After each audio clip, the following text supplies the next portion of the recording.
Assalamualaikum warahmatullahi wabarakatuh.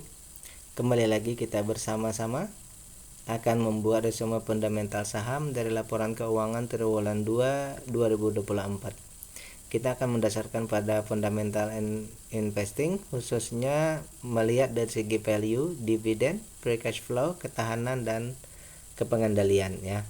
Kali ini kita akan membahas dua, KKGI dan PADI ya, karena mereka sudah melaporkan laporan keuangan mereka.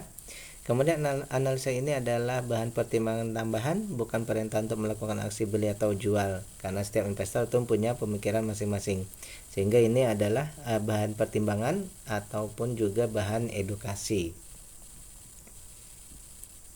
Baik, kita akan bahas. Yang pertama ini KKGI ya.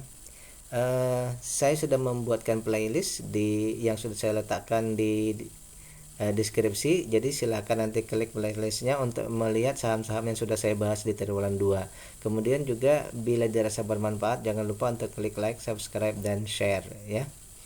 Baik, yang pertama KKGI, kita mendapatkan dua data di sini ya. Ada triwulan 1 dan triwulan 2. Di triwulan 1 itu keuntungannya sekitar 18%. Kemudian 18,8 ya. Kemudian di triwulan 2 ini keuntungannya 19,76 ya. Dari data yang kita dapatkan, book value-nya ada meningkat Rp3, EPS-nya meningkat Rp5, harganya juga meningkat ya. Itu yang pertama dulu ya. Kemudian dari segi aset lancarnya ini agak berkurang sedikit. Hutang tetap ya, tetapi di hutang tak berbunga ini ya yang meningkat ya. Maksudnya kewajiban-kewajiban yang tak berbunga ini meningkat. Mungkin di sini ada pengaruhnya dari ke penurunan aset lancar ini juga ya, mungkin ya. Baik, sekarang kita bahas dari segi valuasinya dulu ya. Bahwa perusahaan ini ya, yang pertama sekarang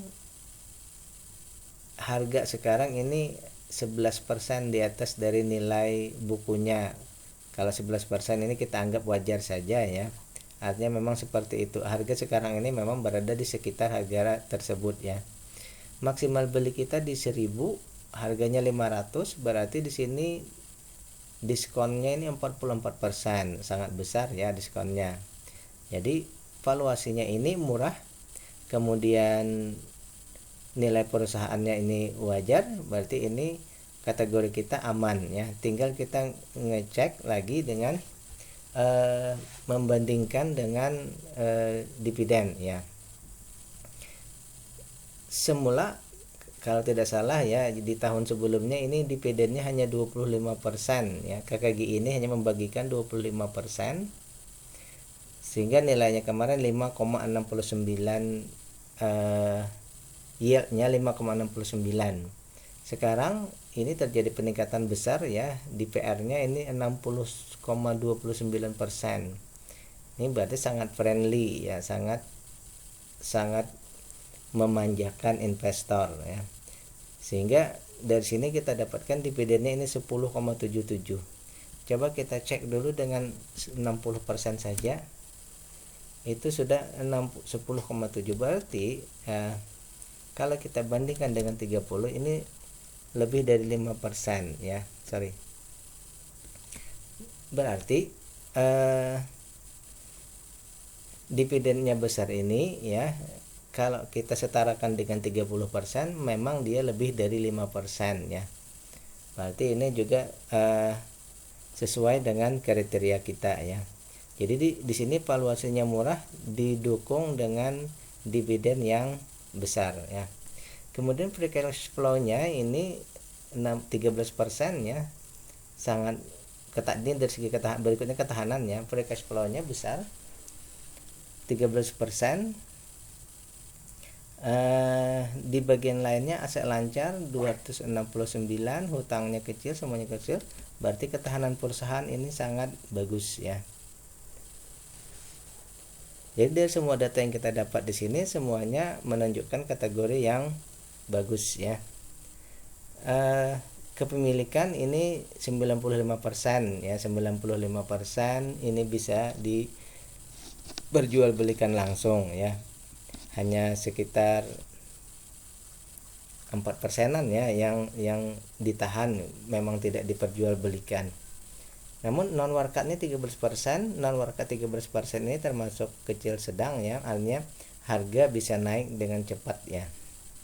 Masih bisa digerakkan dengan cepat ya oleh mungkin istilahnya ada bandar ya.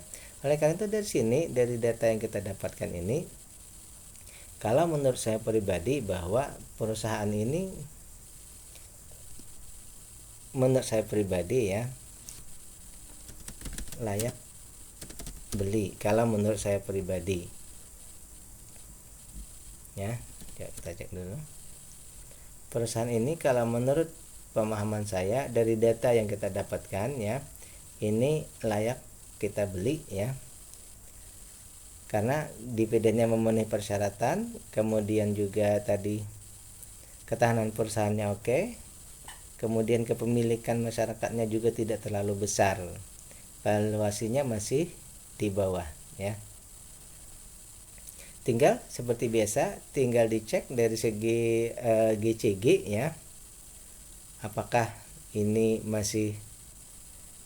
GCG-nya ini bisa dipercaya atau tidak. Maka itu silahkan dicek masing-masing ya, karena itu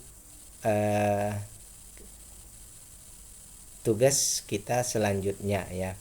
Kemudian preferensi saya ya, kalau saya secara pribadi ya, untuk saham yang terjadi kenaikan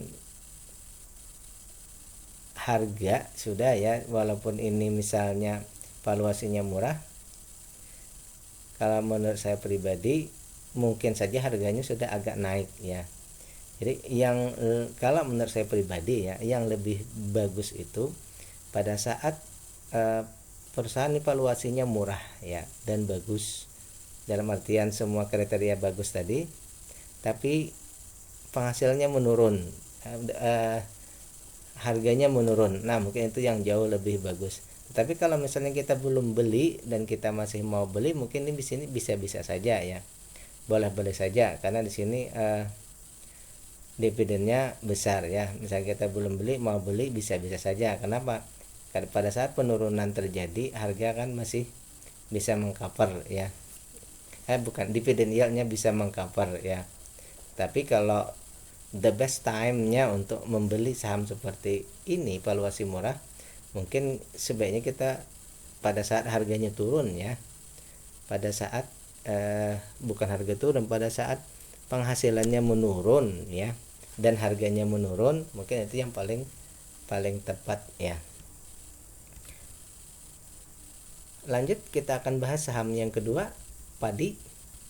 Mina Padi Investama Sekuritas. Ini berarti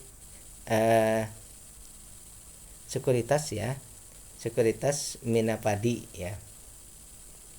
Baik, untuk saham ini ya, kita baru mendapatkan laporannya tadi ya, dan kita hanya punya data di triwulan 2. Jadi kita langsung saja pembahasannya. Sekali lagi ini tadi ya, perantara perdagangan efek ya, atau yang disebut juga dengan sekuritas ya. Dari segi book value 11 ya, harga sekarang 6. Ini harganya sangat murah ya, dibandingkan nilai bukunya sangat murah. Kita memang kasih hijau, tapi nanti ada apa lagi ya. Yang jadi masalah adalah IPS-nya -3 ya. Artinya apa? Artinya perusahaan ini mengalami kerugian. Jadi harganya yang murah di bawah book value-nya ini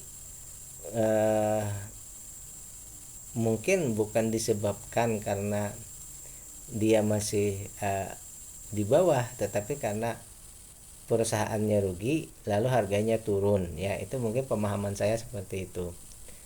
Karena IPS-nya minus atau rugi, otomatis tidak ada dividen yang diberikan ya. Jadi mungkin ini hal yang logis ya. IPS yang minus, keuntungannya perusahaannya rugi, otomatis belum bisa membagikan dividen. Baik, kita lanjut ke bagian ketahanan perusahaan. Ini free cash flow-nya minus 3% ya. Free cash flow-nya minus 3%, berarti perlu menambah biaya, menambah modal lagi ya untuk triwulan 3. Kemudian dari segi apa nih? Asal lancarnya ini karena sekuritas kita tidak terlalu memperhitungkan ya. Tapi untuk hutangnya ini perlu dicek juga. Hutangnya ini masih dalam kategori aman ya. Hanya 12 dan 23%. Untuk asal lancarnya tadi kita tidak terlalu dicek ya, jadi seperti ini. Yang terakhir bahwa anggap saja semua saham ya, semua saham ini ada di bursa efek dan bisa ditradingkan. Jadi saham perusahaan ini semuanya bisa ditradingkan. Dan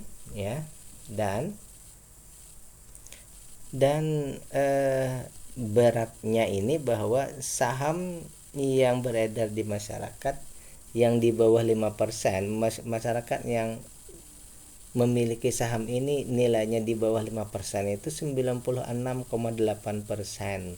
Jadi istilahnya ini ya, pengendali adalah retail. Semua sahamnya ini sudah hampir semua sahamnya ini sudah dilego ke masyarakat ya.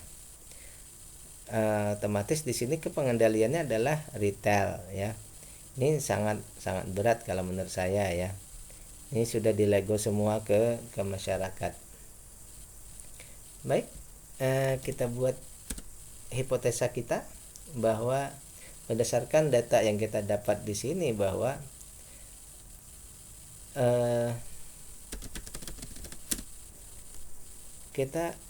concern kita di sini adalah ke masalah kepemilikan ya, kepengendalian dan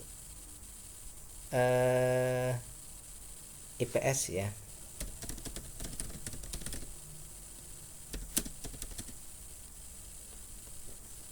Membaik. Ini kita kecilkan ya. Oke, kita kecilkan saja.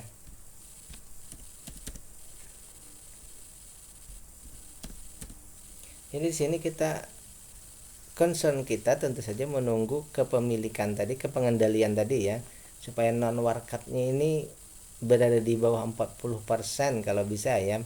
Maka di sini mungkin diperlukan ada masuknya pengendali baru istilahnya ya. Di sini diperlukan adanya pengendali baru untuk bisa menjadikan perusahaan ini lebih baik. Yang kedua tadi bahwa IPS-nya supaya tidak jadi minus ya, supaya menjadi plus, artinya supaya perusahaan untung. Dan yang terakhir di sini bahwa perusahaan ini sedang berada dalam ekuitas, ada notasi khusus ya, ekuitas dalam pemantauan ya. Jadi pembahasan kita ini adalah untuk sebagai edukasi ya. Baik, demikian pembahasan kita. Billahi taufiq wal hidayah. Assalamualaikum warahmatullahi wabarakatuh.